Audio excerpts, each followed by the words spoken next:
Well, good morning. I'm Julia Davis. Welcome to the Polk Transportation Planning Organization's virtual public workshop for the Transit Development Plan. Again, I'm Julia Davis, Senior Transportation Planner with the Polk Transportation Planning Organization. And with me here today is Tom Phillips from Citrus Connection. Hi, I'm Tom Phillips, the Executive Director of the Citrus Connection. We are very excited to be here today. Whether you ride the Citrus Connection, Winter Haven Area Transit, Polk County Transit Services, any of our brands, we are the Citrus Connection. And we look forward to talking to you today about public transportation and finding out more about what you want from your public transportation system. So one of my favorite parts of this is always the questions and answers and finding out exactly what is important to you. So we look forward to answering your questions. So make sure you submit them, and we're going to answer those questions because you've got questions and we've got the answers. So before we proceed with presenting the information about Citrus Connection's Transit Development Plan, which is also known as a TDP, and its recommendations for transit in Polk County, let's first look at what a TDP is and is not. A TDP is a 10-year plan that lays out a strategic vision for the future of a transit agency. It looks at existing conditions in a community both in terms of growth and demographics, as well as current transit services. Then, it identifies current and future needs for enhanced transit mobility, regardless of whether there is a current funding for them. Finally, the TDP compiles a logical, phased plan for bridging the gap between today's services and tomorrow's needs. In addition, it is especially important for transit agencies in Florida, like Citrus Connection, because a major update of the TDP is required every 5 years by the Florida Department of Transportation. It is a required element for agencies in order to receive funding from the state. This specific source of revenue is known as the block grant funding. From a local policy perspective, it is also helpful to understand that while a TDP outlines how a transit agency may desire to grow and evolve over time, it is not a binding agreement like a budget. Because of this, during interim years between the major updates, annual progress reports are prepared by the transit agencies to show how they are doing over time with the implementation process. If changes in local conditions necessitate changes in the vision plan, these are addressed in the annual updates as well. You know, and I'm so glad that you went over that because from a public transportation perspective, and George Lindsay's on our board, yes, the county commissioner, he has said something that really rings true with me. Traffic is never going to be better than it is today. Yes, that's exactly right. We know that Polk County is growing very, very quickly. It's the hottest residential market in, I believe, all of Florida, if not the entire Southeast. Yes. So we need to do something about our traffic, and public transportation is part of that. The TDP is such an important part of that process because what it allows us to do is look out with actual data and say, reasonably, what do the next 5 years look like? Right. And how are we going to manage those challenges? And so it lays out a roadmap for success. So we know that the city of Lakeland is growing, but we also know that Bartow is growing, and that Winter Haven is growing, and that there are opportunities on the far east side of the county with 27. And while things change over time, the TDP really provides us, the transit agency, the ability to say, here's the direction that the area is heading in the next 5 years, and here are the strategic investments that we need to be able to make for that. But I love that you talked about that local conditions change and things change.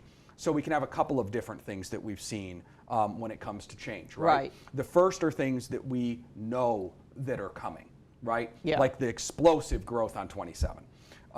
And saying, okay, we need to facilitate more at our Posner Park and Ride, and so we need to make those investments. But then there are also the things that come up that we have to react to that maybe the TDP didn't see coming. Yes. Who saw the road diet coming? Right. I certainly didn't, right? And I've been doing this for 20 plus years. I've never seen that type of project.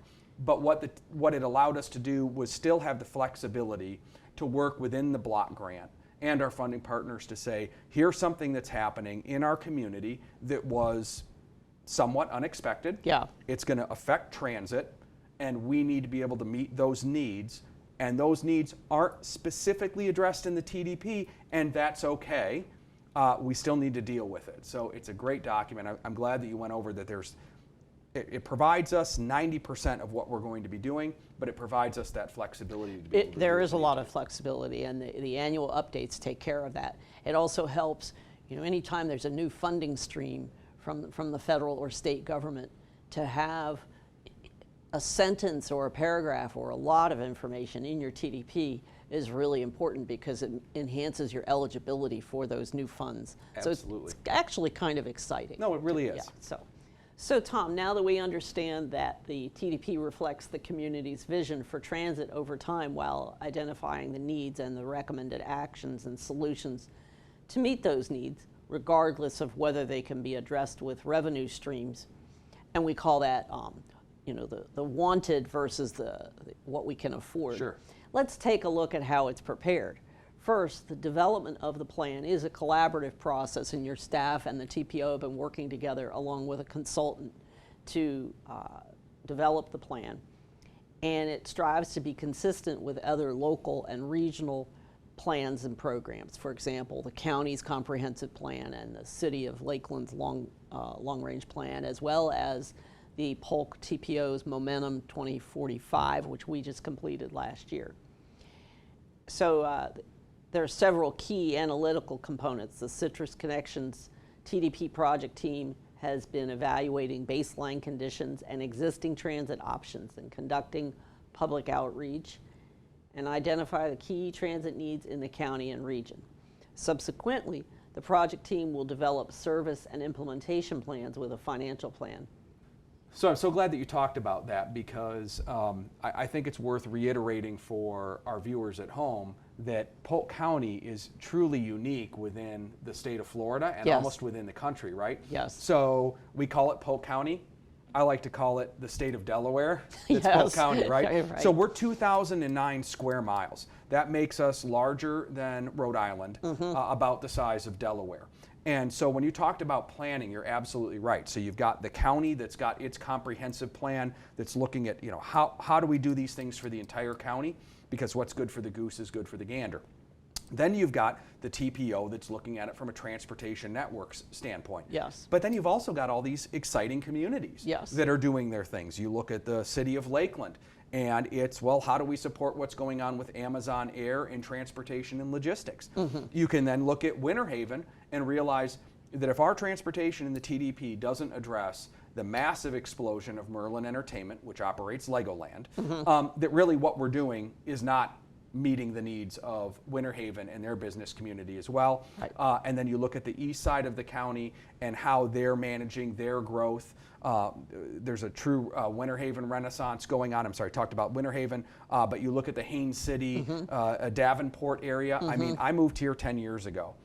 The transportation needs for the city of Davenport 10 years ago as compared to today are completely different. Yes, they So are. you're right. It's really trying to bring together all of these plans who are all looking out for their best interest and the best interest of the community. And then how does the TDP address those so that we're able to make sure that we're able to do that? So it really is, you're right, a very much a team approach. Yes, very collaborative. So now we'll review some of the baseline condition elements. This aims to identify and analyze operating environment information and historic trends that can shape our recommendations. It includes population and employment and demographics. It includes information on the Transportation Disadvantage Program, which is a paratransit program that's unique to Florida. It includes information about our communities and our 17 incorporated municipalities.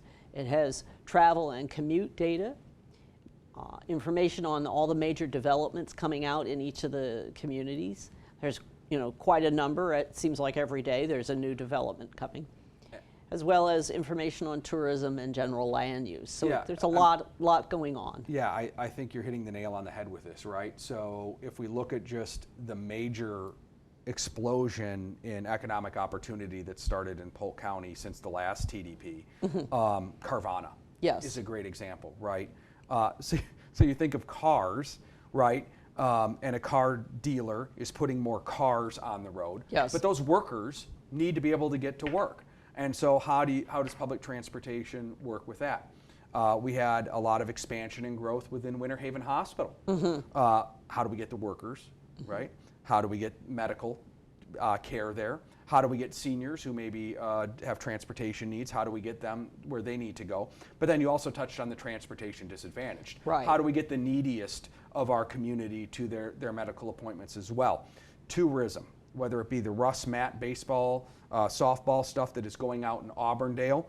We now have the D League, the development league for the Orlando Magic. They play their games in Lakeland. I can tell you that we have a small golf cart called the Squeeze that operates downtown. Right. We had D League players. They're pretty easy to identify when you're putting 7-foot people on a golf cart. We know that they're riding the Squeeze, but we also know that their practice facility is out in the Winter Haven area. So supporting that economic development as well. And then we've got our foundational things like Bach Tower Garden that we need to make sure that we're supporting as well. So you're right, there's a variety of factors. And then there are all those things that I think that taxpayers don't see that are behind the scenes, which is the county and the cities and the state are constantly trying to attract new businesses to Florida and to Polk County and then to municipalities. And so a lot of times the TPO, the TDP, the Citrus Connection are used in saying, well, we may not have the transportation network today that you're looking for to bring your business, but in the next 5 or in the next 10 years, we're going to have that infrastructure. And a lot of times businesses, they're not just interested in making an investment in Polk County because of what it looks like today. They want to know that their needs are going to be met over the next 5, 10, 15 years. The TDP does that. Right. And Tom, I'm glad you addressed the phrase infrastructure, because when we talk about the transit network, we're talking about the sidewalks that people use to walk from their homes to the transit stop, the bicycle racks and the bicycle features on the lock on the buses, you know, where you can park a couple of bikes on the bus so that you can, you know, maybe commute an extra 10 miles to the bus. The park and ride lots where people can drive to that local place where they can park or have someone from their family drop them off with the one car in their family, and then they can commute a further distance to a different job. There's also commute solutions that are offered by the Florida Department of Transportation that we cooperate with, as well as the future of transportation. You know, what's going on with Sunrail in the future and Brightline in the future, and the other technology resources that are coming online. Absolutely. Okay. Those are great points. So there's a lot of exciting things going on here. So part of the TDP process is anticipating the needs of the county, and as higher population and employment density is supportive of transit service, part of our analysis was examining these densities. We looked at the population and jobs per square mile in both 2023 and 2032. Major population growth is expected in the established areas, specifically Lakeland, Lake Alfred, Eagle Lake, and Davenport. The most growth is expected in areas adjacent to major highways such as Interstate 4, US 17, US 27, US 92, US 98, and the Polk Parkway. Similarly to population density, jobs currently are concentrated in the established areas such as Lakeland, Winter Haven, and Bartow. The projected employed population growth will continue to be concentrated in these established areas along major corridors.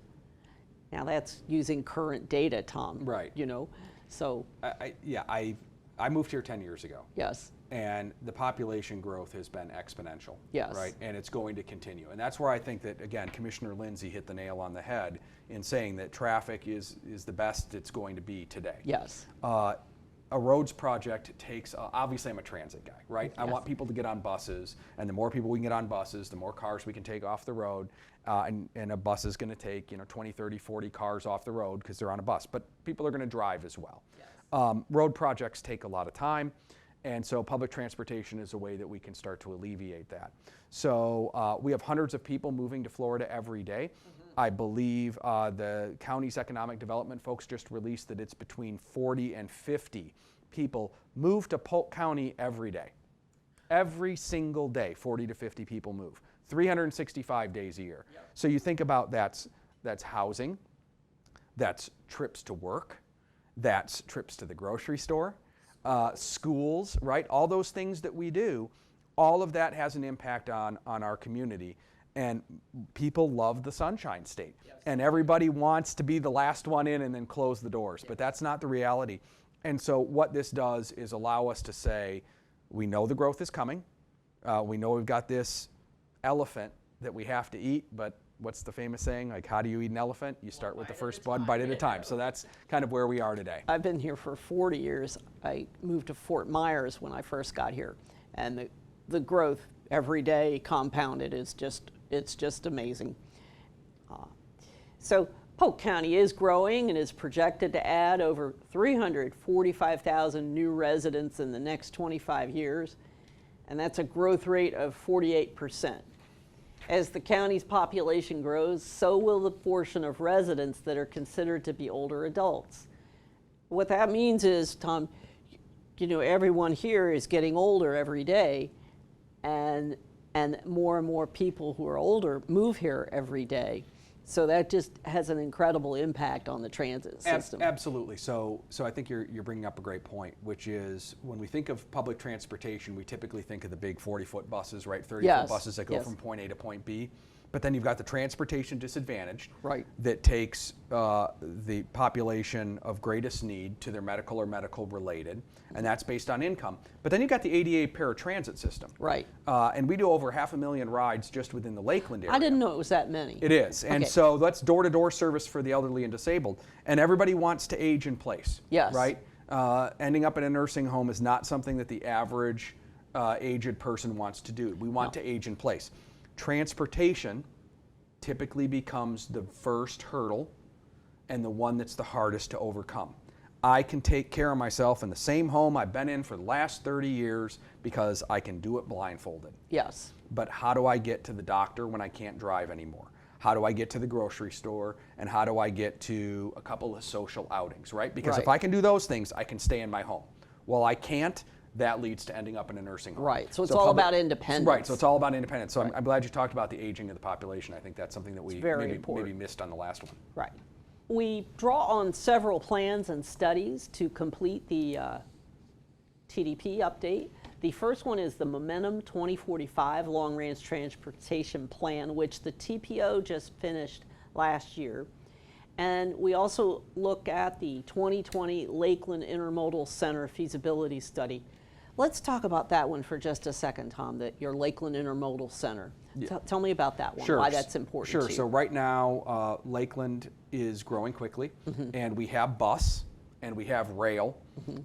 So we have bus at the downtown Lakeland terminal. We have rail at Lake Mirror, and then we have a bus network that works with Greyhound, and we work with Flix, and we work with Megabus, and they're kind of scattered throughout the city. Some are out on I-4 and 98, others are at our terminal. And so what this would do is bring us all to one intermodal facility, which would then provide transportation options. So if you've ever been to a big city, Grand Central Station, right? Yes. You can capture taxi, you can capture Uber, Lyft, you can capture rail, you can capture buses, you can store your bike, you can do electric bikes, you can rent scooters, you can do all of that in the same place. We're trying to bring that to Polk County. Yes. So that study talked about all of that, you know, citing where to put the intermodal center. So there's some developments and major activities going on as we continue talking about them. Some of the pictures here are the Crossfield Village in Haines City, Lake Wales development spanning 1,800 acres adjacent to US 27, and the Mountain Lake Cutoff Road and the Aviana development in Davenport. We also identify Journey to Work from the US Census, We get a lot of census planning products, and the U.S. Census is going to play into the TDP major update, but also in the next annual update, because we're kind of between buckets as far as when the census comes out. Absolutely. And I think that when you talked about the commuting and travel flow, that's something that I like to talk about a lot. Yes. So we've spent a lot of time talking today, this evening, this morning, depending on when you're watching. We've talked a lot about the region, Yes. right? I'm sorry, about the county and how we work together within that. But we're the belt buckle between Tampa and Orlando, Yes. right? We're the belt buckle on I-4. There's a reason that we're the transportation and logistics hub for the entire state, because I believe you can access the majority of Florida within 4 hours from the Lakeland, or 6 hours within the Lakeland, Winter Haven urbanized area. Yes, you can. Just because of where we are. Right. And so having that connectivity and realizing that we're not in a bubble is very important. So when you look at the fact that many people who live on the 27 corridor are doing that because they're working at the United States' largest single site employer, Walt Disney World. Yes. Right? At 70,000 people. And that's 70,000 people who just work at the Disney parks and resorts. So that doesn't count the restaurant that's across the street. That doesn't count SeaWorld. That doesn't count all of the Universal parks. Disney and the hotels. And the hotels. Right. So recognizing that their travel needs are one way, and then you look at Lakeland, and how many people reside in the Fishhawk kind of Tampa suburban community and come to Lakeland and come back. Yes. And then you've got the I-4 commuters as well. It's a real hodgepodge. All those people have different needs. All those people want their needs met first before anybody else's. And so that's what this process helps us do. Try to address all those needs. Recognize that not everybody's needs going to be first, but that hopefully we're addressing the majority of people's needs throughout this process. And that is what the plans do. It identifies the priorities of the community. So, and now you've had a lot of new routes and service changes over the past couple of years. You've implemented Reroute 2020, which consolidated 8 of the routes into 5 in Lakeland, and you split Route 27X into 3 routes. And then you added Route 19X, a connection to the Ponciana Sunrail Station. Yes. Tell me about those. All right. So Commissioner Martha Santiago started on the Lakeland Area Mass Transit District Board from the County Commission, and she's still on the County Commission, but the representative a few years ago, and that's her district. And she recognized that the 27 corridor was woefully underserved in public transportation. It's woefully underserved in roads as well, not because of county funding, but just because of what the infrastructure is there. Right. And I just talked about Disney, right? I mean, Yes. Disney's growing, it's Yes. not shrinking. And so more and more people are finding affordable housing within that corridor and finding it a great place to live, work, and raise their kids. And so we've put additional resources in the 27 corridor, but that's also meant that we've had to split bus routes to make them more efficient. So we also connect with Sunrail in the Four Corners area and with links so that people can transfer to those networks. In Ponciana. In Ponciana, thank you. Yes, within the Lakeland area, Reroute 2020 went from effectively taking all of our bus routes as they were numbered and moving to a color-based system, starting the service earlier in the morning, starting service later in the evening, but we had to do that within the existing budget. Yes. So the way that we were able to do that was we stretched things out a little bit, and then in the afternoon we take kind of a siesta. Yes. So all of the buses, except in our major urban corridors, actually slow down, which can be frustrating for people. So, but the services are a little bit slower in the afternoon because we know we need that AM and PM peak ridership. In addition to the fixed route services, Citrus Connection provides the door-to-door paratransit services to eligible residents. This is called the Transportation Disadvantage Program, which is a program unique to Florida. It was started in 1989. And there's a Transportation Disadvantage Program in every county of Florida, and I think it's really important to mention that.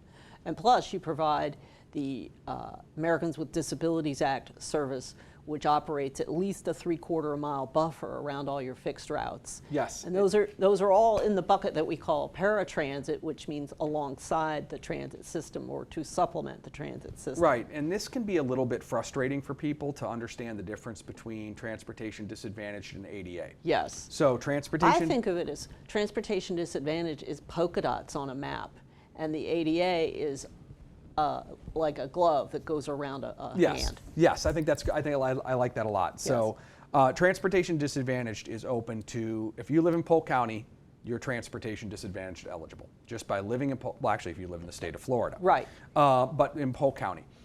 It is a income-based system. Yes. And it is, so you pay on a sliding scale.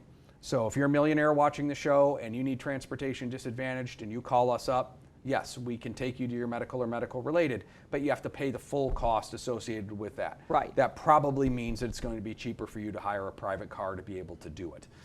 For those that are on the poorest of the socioeconomic strata, it's going to be a free ride to be able to get them to and from the doctor. Yes. Because we don't want them to end up in the emergency room. That costs all of us more money. But that requires a doctor's certification, and it requires us to verify your income. Right. The ADA, as you said, is so where that you saw on that last map, kind of the fingers of where all of the bus routes go. Within 3/4 mile of those routes, we will do door-to-door service. It's $2 each way. Again, your doctor needs to certify that you need it. The major difference there is while transportation disadvantage due to the mass need is typically medical or medical related only. It gets very difficult for us to do employment or shopping trips because there's so much medical need. The ADA says we can take you anywhere for any reason that you want to go, and we're actually legally, we cannot have a hierarchy of need. Right. You can't prioritize trips. Can't prioritize trips. Now, but you have to live near the route. That's correct. And your destination and that's where needs the frustration, to be near the route. That's right. That's where the frustration can come in, right? So Right. with ADA, yeah, you can go to the grocery store, the movie theater, we can take you to buy lottery tickets. You can do those things, but yes, you have to live within the geographic boundary. TD is wherever you are in the state of Florida, we can take care of you. Chances are it's going to be medical and related only, and it's based on an income sliding scale. And to just continue clarifying for people, you could be a TD passenger and I could be an ADA passenger, and we'd be on the same vehicle. Yeah, there's no T-shirts, no wristbands, no hats, no club cards. Right, yeah. Right. It's all just the same people. Right. For us, it's buckets of funding. Where the frustration can come in for people is, why can't I get a ride on that when that person who I just sat next to told me she's going to the grocery store? Yes. And I can't. Right. Well, because her ride started in the ADA area and is ending in the ADA area, we just, because of efficiency for taxpayer purposes, we actually went and picked you up, because everything we do, and we haven't talked about this paratransit yet, is a carpool. shared ride service. Yes. Think of yourself as a carpooler, right? Our goal is to have at least 2 people plus the driver on the vehicle at any one time. That's the industry standard, is to have at least 2. There are times when we pick up at dialysis centers, at senior centers, disabled employment locations. We can have 7, 8, 10, maybe 15 people on the vehicle at any one time. And it's, again, a shared ride service. So it's not Uber, right? It's not we pick you up, we drop you off. Right. So we may pick you up at the grocery store, go to the dialysis center, pick up 4 other people, head to the assisted living center, pick up 2 more people, then drop you off at home. Yes. Then drop the 4 people off at the assisted living center, then drop. We're basing it on efficiency. Yes. We don't want to keep you on the vehicle any longer than you need to. Our system actually calls it holding hostage. We make sure that we don't put people on the vehicle for too long. Right. But again, it is based on a shared ride service. Right. And your service operates hours comparable to the fixed route services. And reservations can be made from 8 in the morning through 5 o'clock. This is for the paratransit program, Monday through Friday, and 8 a.m. to 4 p.m. Saturday. So, we're looking at a slide of the fixed route bus ridership in millions of people. And similarly to other regional agencies and national trends, Citrus Connections ridership dropped down after 2011, and then there was a slight climb to 2014, and then it began to drop down again. And this is similar to national trends and state trends. And then in 2018, it began to perk up a little bit and was starting to increase some more, and then COVID happened. And so we went from, 1.2 million people took a ride, 1.2 million rides, down to 747,000 during COVID. Yes, so there are a couple of explanations that kind of need to go along with this graph. The first is the major dip between 2011 and 2012. Yes. We actually reduced service on the road by 20%. And we did that because at the time, we were spending 100% of our budget on operating. Yes. Not on capital. So imagine that you weren't saving for a new car. I'm not proud that it happened, but it was my job to fix it, and the board of directors, and I'm very proud of the Lakeland Area Mass Transit Board of Directors for taking us through that difficult time. And so we said we need to have 20% of our budget go towards buying new buses. Yes. Because you can't just drive your car until it breaks. That's not a plan. So that's why there was that major service dip. As for going from 1.5 million to 1.2 million, as you said, that's somewhat of the national trend with public transportation. We did see a significant decline with COVID, but only of about 50%. And I say only because most transit agencies saw a 70% decline in their ridership. Why didn't we see the decline that the rest of the nation saw? 87% of our riders are transit dependent. 87% of our users do not have access to a personal use vehicle. That is one of the highest in the nation. So if you think of New York, Chicago, LA, even St. Louis, Boston, right? You've got a huge portion of your riders that use those transit services because it's cheaper and more efficient to use the bus than it is to sit in traffic. So they park their car in their suburb and they take the bus and the train. Right. 87% of the people who use our service don't have a car in the garage. And they also apparently are employed in the sectors where you can't work from home. Yes, 56%. I'm glad you brought that up. 56% of our rides are for employment. It's our most popular trip type. So chances are, if you're watching this, the person who made your fast food, waited on your table, bagged your groceries, put the things on the shelves overnight, chances are that person rode the Citrus Connection to and from work. So you're right, they did not have the luxury of being able to work from home during the pandemic. Right.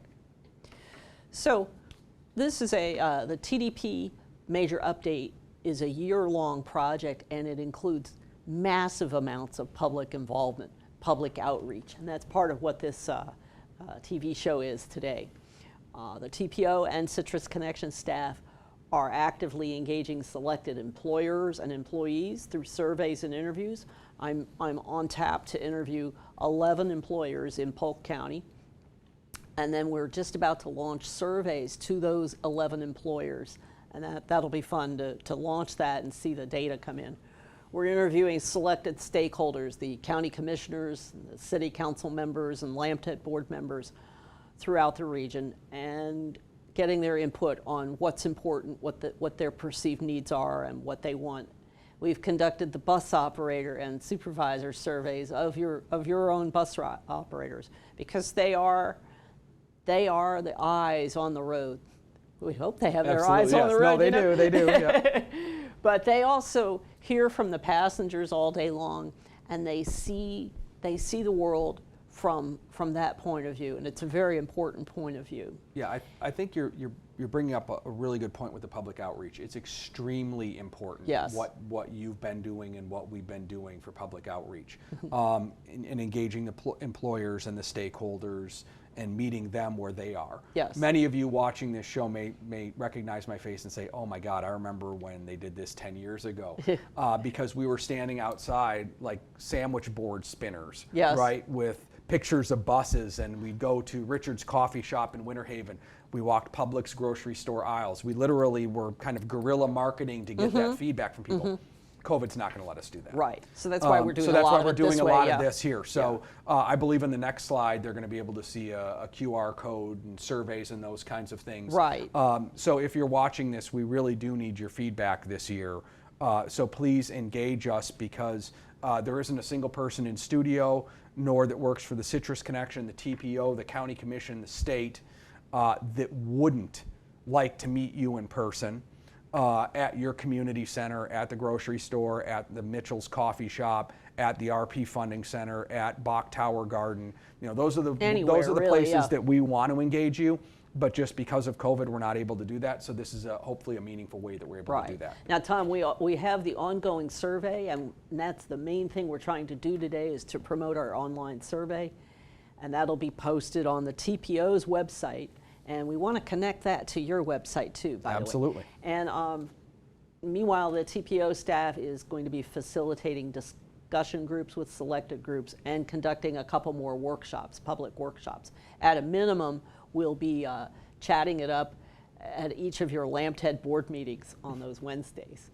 Yeah, so Tom, we got the QR code for the surveys. We're excited about the surveys. And you can make Citrus Connection a better option for commuting and getting around by telling us what your needs are and your vision for transit. Please be sure to take the online survey, which is available online at the TPO's website, polktpo.com. We sincerely appreciate you taking the time to join this public workshop. It won't be the last one, and helping Citrus Connection plan for the future. Thank you. I can't thank you all enough on behalf of the 200 employees of the Citrus Connection that drive your buses every day, maintain those vehicles. We are very excited that you use us as a public transportation option. I hope over the last half an hour or so that you've been able to see that regardless of whether you use the Citrus Connection as your provider of transit, it is a vital part of our roadway infrastructure, of what happens to our traffic, of what type of businesses we're able to attract. So the new technologies, right. So electric whether or not buses. you ride the bus is really irrelevant. It is about how do we create a public transportation network that includes a robust bus network that meets your needs.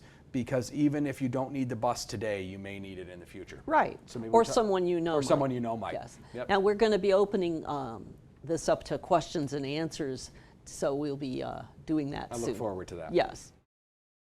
My favorite part of this virtual summit is the questions and answers. Right. Where you, the viewer, get to ask the questions and we have the answers.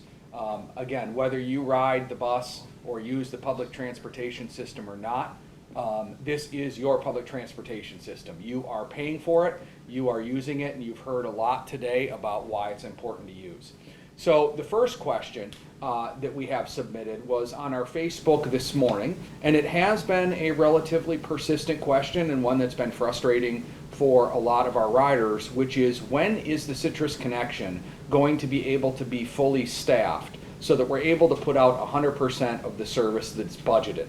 And I'm glad that people are asking that question. We are as frustrated as you are at the driver shortage, and this is a nationwide driver shortage. Many of you that are watching today are county residents, and you know that the county trash hauler is having a hard time finding CDL drivers for their trucks. The Citrus Connection is having a hard time finding drivers for their vehicles, and believe it or not, CDL driver is one of the most popular jobs, and I believe it's the most popular job in 45 of the 50 states in the United States is CDL driver. So we are working actively to recruit those drivers as much as possible.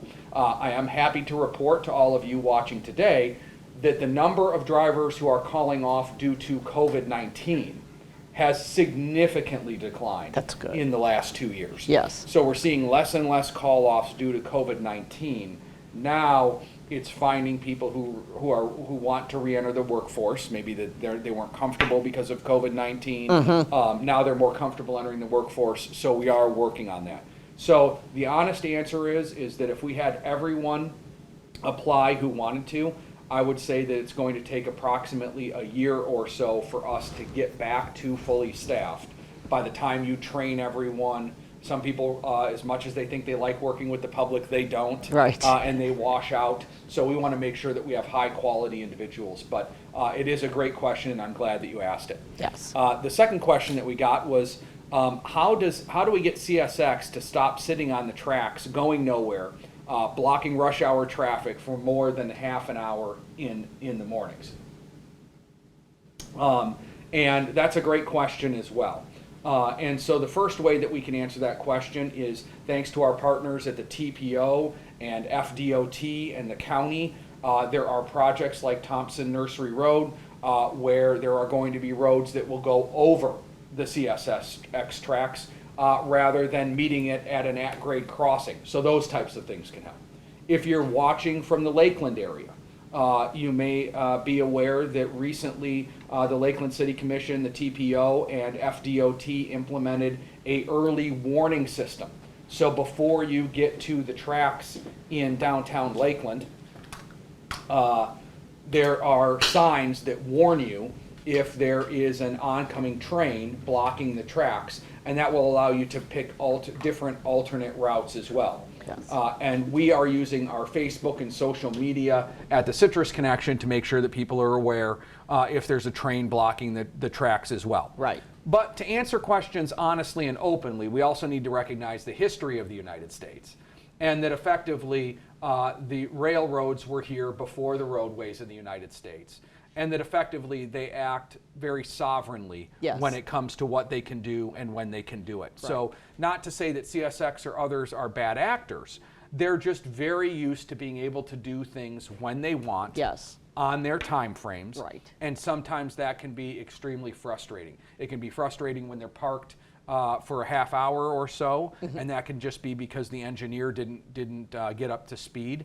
Believe it or not, many of the times that they're delayed in front of Lakeland, it's because they didn't get up to speed, because believe it or not, there is a slight hill that's there.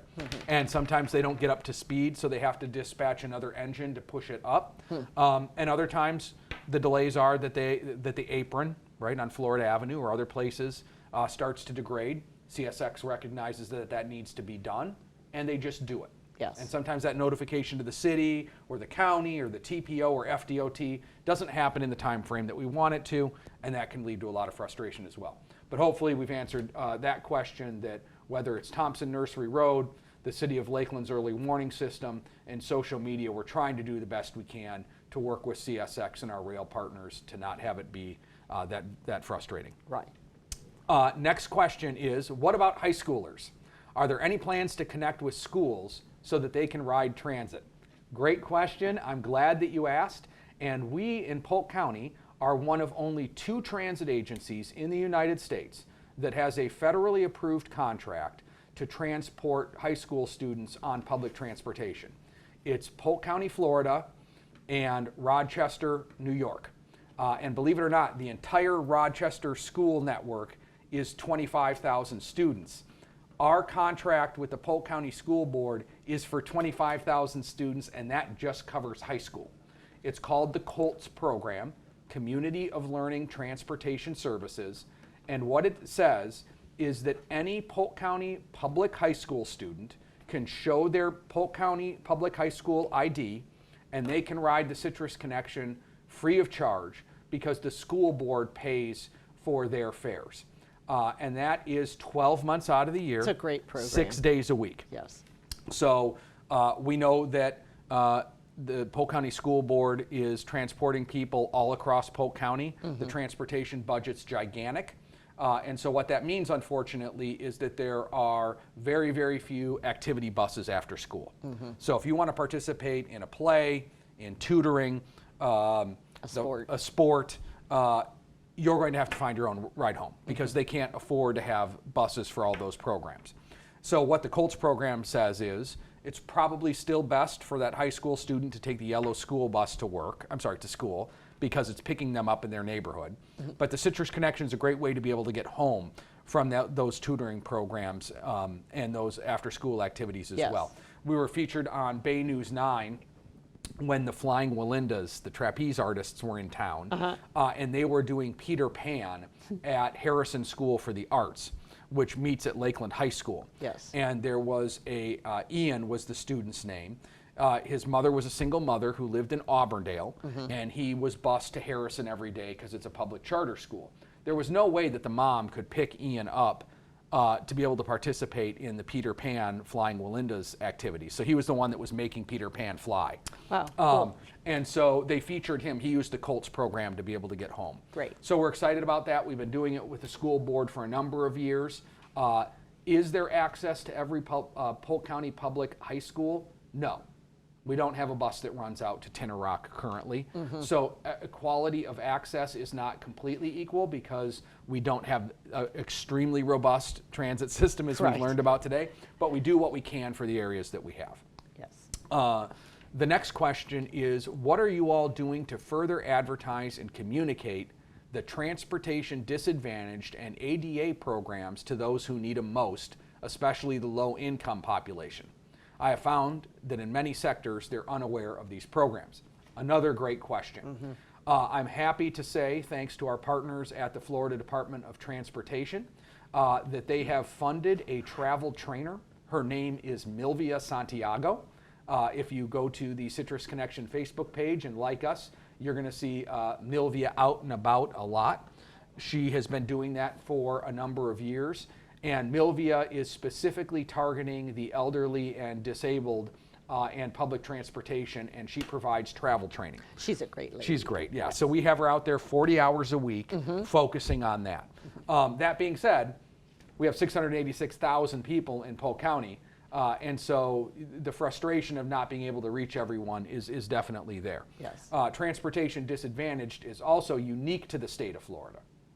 So most of the snowbirds who move down here, which is a significant population, are familiar with what the ADA is because they have the ADA in New York, Chicago, LA, Michigan. Every city. Every city, Yes. right? Every major city that has transit. Yes. But they come down here and they're not familiar with TD, Right. transportation disadvantaged. And TD was created by the Florida legislature in 1989, partly as a solution for energy and congestion. You know, it was ride sharing for people who were elderly, low income, or disabled.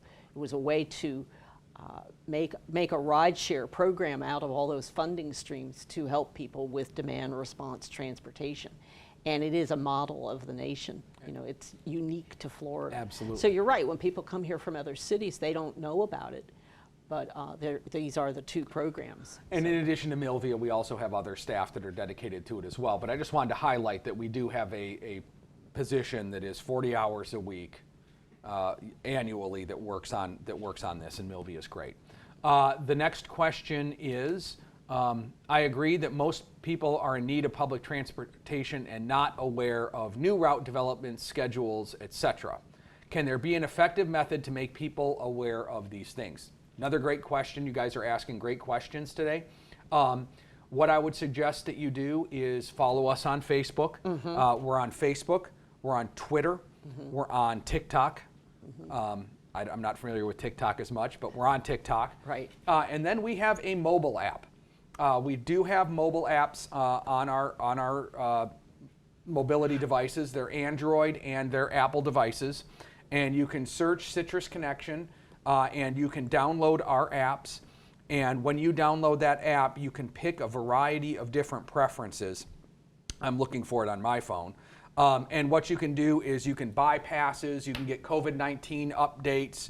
I right now have the Squeeze Day Pass, so I can ride there as well. But the other thing that you can do on our app is you can sign up for text and mobile alerts so that you're able to do that. So going back to the CSX question, if there's a CSX train parked that's affecting transit, we can do push notifications to your mobile device and let you know, here are the routes that are there.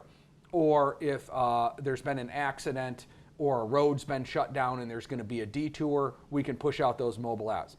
I would strongly urge, whether or not you're a transit rider, download our app, because when the hurricanes hit, as a reminder, our fixed route services will take people to the shelters, and then our paratransit and TD services focus on getting folks to the special needs shelters who need electricity who can't live without it.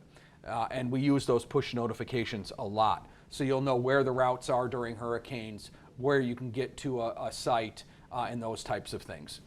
The next question is, what considerations are being given for emerging technologies like e-bikes? Great question. I'm glad that this was asked as well. This is a little bit of a sticky wicket. So we want to make sure that we work with electric bikes, gasoline-powered bikes, battery-powered bikes, but right now they are not allowed on the inside of the buses. So they cannot be on the inside of the buses, and the gasoline-powered and electric bikes are not allowed on the front of the bike racks as well. Right. And that is just simply for safety reasons, and that can be frustrating to people. But what we are doing to work with those technologies is to make sure that we have bike racks at all of our locations so that you can secure those as well. And although we don't have them yet, I know it's very popular to have bike lockers that really protect those bikes.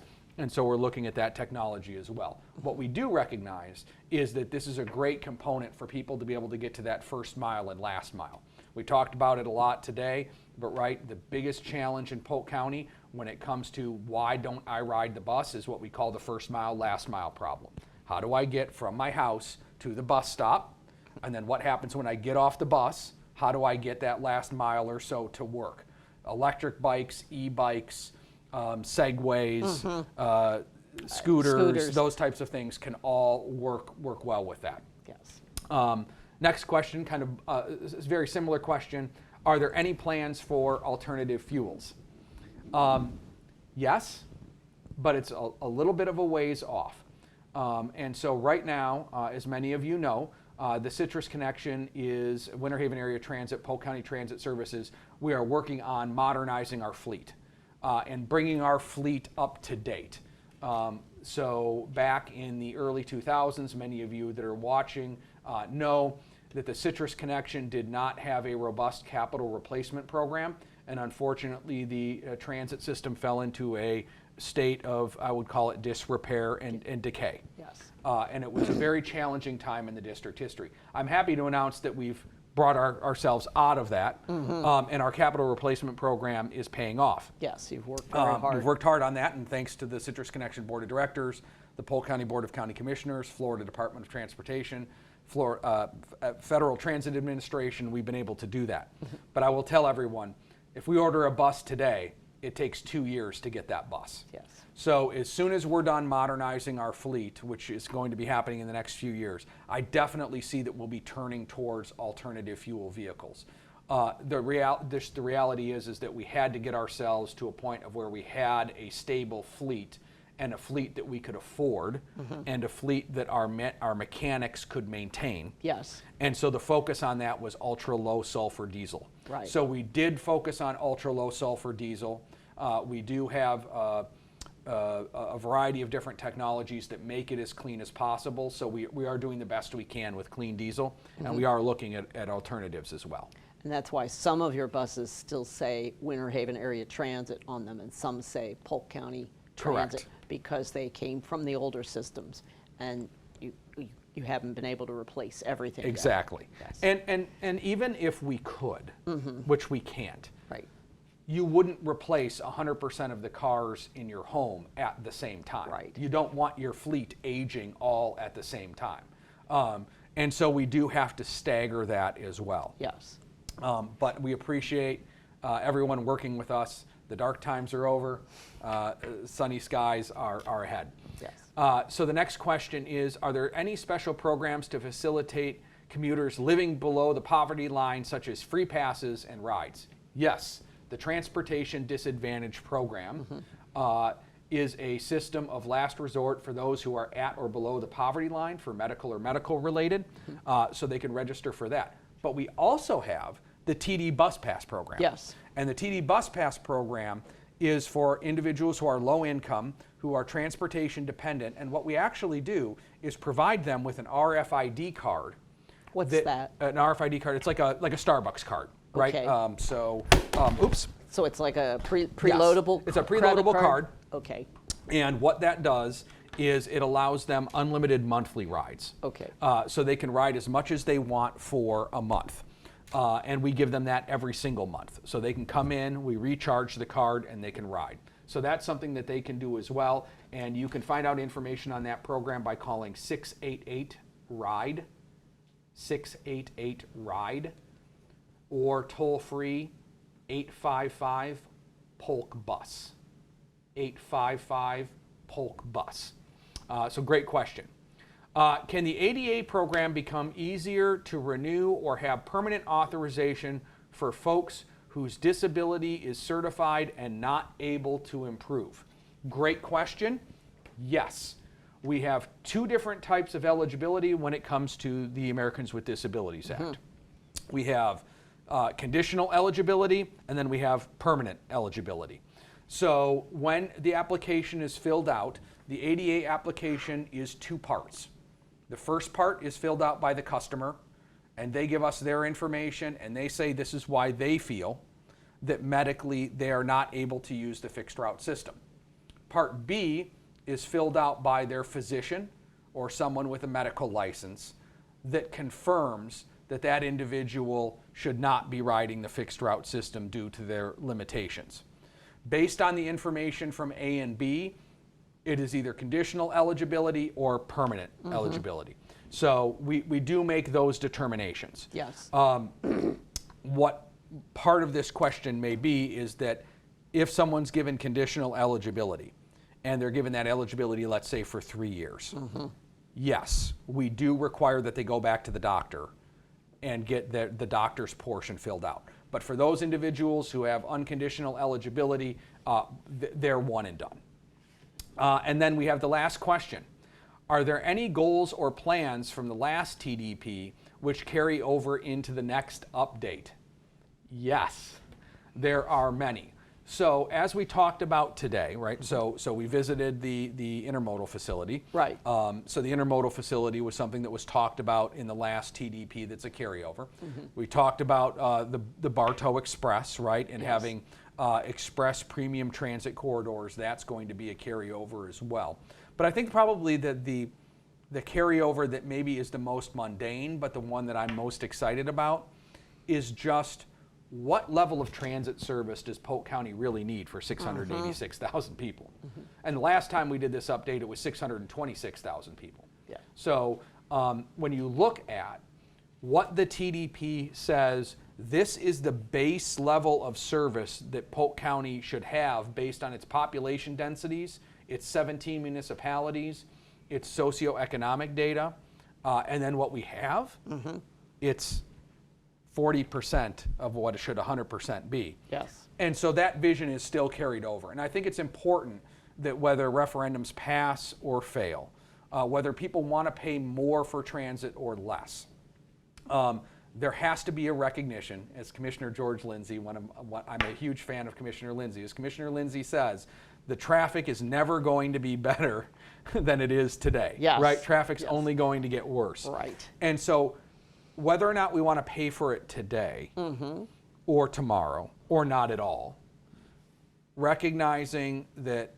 the need for public transit is only going to increase, and making sure that we have that blueprint if and when we want to tackle the issue, I think that's very important to have. And that, to me, is what the TDP is really about. Yes. It's about making sure that we know this is what the community needs, and if everything aligned, and money were no object, and truly, if money were no object, this is what we would want, and save that. Let's see what we can do with the resources that we have to meet the social, economic indicators of the community. I think that's what the TDP is about. Yes. I'd like to see it get above just basic transportation for people. Agreed. We got another question. With COVID, how is the safety and sanitation process on the buses?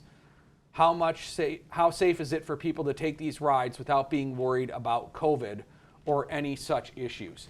There's your masks. Another great question. Yes, masks. So we are under the Federal Transit Administration, Transportation Security Administration mask mandate, the same as the airlines. So if you are on a Citrus Connection public transit bus or at one of our facilities, you must wear a mask when you are on the bus.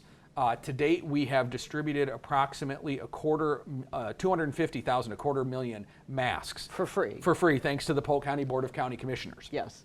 The only exception to that TSA mandate is the squeeze in downtown Lakeland, the golf cart project. Yes. Because that is considered a open air transit service. And So it's very clean. Our drivers sanitize the buses at the beginning of every day. At the end of every day, every bus is sanitized by a team. And then we were able to purchase 3 Stato electric sprayers.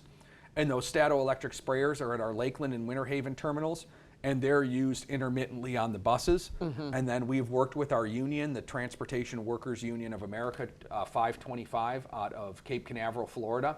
And we have authorized all of our drivers every single day a nominal amount of overtime so that they're able to clean and sanitize the buses. The drivers all have masks. They have driver shields on the buses that effectively enclose them in the area for their safety. They have gloves if it's necessary for that. And then I'm very thankful to the Polk County Board of County Commissioners that approximately 18 months ago or so, when the first vaccine came out, and Governor DeSantis said that the first in line were going to be those over 65 or first responders. The Polk County Board of County Commissioners agreed that our paratransit drivers were first responders. And we were the only transit system in the state that I know of that our county designated paratransit as first responders, which was great because if you think about it, we had drivers going into nursing homes 3 times a day, sometimes 10 or 15 times a day, to take individuals to dialysis, because dialysis has to happen 3 days a week if a person does not get a kidney. And so we were doing that at the height of COVID and having the opportunity, we didn't demand anything, having the opportunity for our drivers to get that vaccine before anyone else really, I think, allowed us to continue our mission of making sure that we were doing it. So statistically speaking, I would say that public transportation is very safe to ride during COVID because we're doing everything we can to manage that process. If our drivers test positive, we're allowing them to isolate at home. And I will say that internally, not speaking for the county or the state or the feds, but at the Citrus Connection, we do require a negative PCR test in order to be able to return to work. So I can tell you with 100% certainty that our entire workforce, if they've had COVID, they are not driving a bus or maintaining a facility or speaking to you on camera until they have given our human resources a negative PCR test to make sure that they're not passing that on to others. So that's a great question. I want to thank you all for the questions and answers, and I know you've got a few wrap up and cleanup items. One more question. What is Citrus Connection's website? Our website is www. Nobody does that anymore. It is ridecitrus.com. RIDECITRUS.com. Ridecitrus.com. If you know anybody who wants to be a bus driver, they can apply for it right there. We also have a variety of other entry-level positions that are available. I believe a IT technician just posted this week, which would be a great entry-level IT position for anybody coming out of a trade school or a 2 or 4 year university or just likes computers. But please send us drivers. We would love to have them, and it's a great place to work. Now, I want to remind you to take the surveys. Those are posted on the TPO's website, which is TPO, oh dear, I've forgotten. Say again? PolkTPO.com. It's been a long day. And we have several upcoming public workshops and events where we will be making presentations or providing information about the Transit Development Plan update process. The first one is March 11th at the Presbyterian Church at Lake Hollingsworth. They're having a senior expo. Citrus Connection and the TPO, we will be sharing a booth there. I bet you Milvio will be there. I hope so, but Neil also. Okay. So we'll be there helping you fill out the surveys and talking to you about your questions. March 28th, 1:30 in the afternoon is the quarterly meeting of the Polk Transportation Disadvantaged Local Coordinating Board, and we're having the TD annual public workshop and a public workshop for the TDP. We're combining them. And the TD board, which is 19 people in Polk County, they'll be answering questions about the vision for transit in the future, what our mobility needs, what do people want in the way of mobility. So that's March 28th. And then April 29th, you come back here to Facebook Live and PGTV streaming for part 2 of what we're doing here today. The consultant will be taking all the material that we've collected during this massive public involvement program and compiling it into, here's what you can do with the funding available. Basically small, medium, or large. Stay with what you have, increase it a little bit, increase it a lot.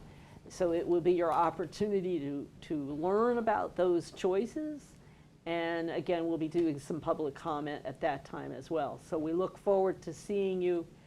These events are listed on the Polk TPO's website, which is again, polktpo.com. I've had a lot of fun. Me too. This has been good. Yes. Yeah. All righty. Yes. Thank you all for joining us. It's been a lot of fun, and God bless the people of Ukraine. Yes. Thank you.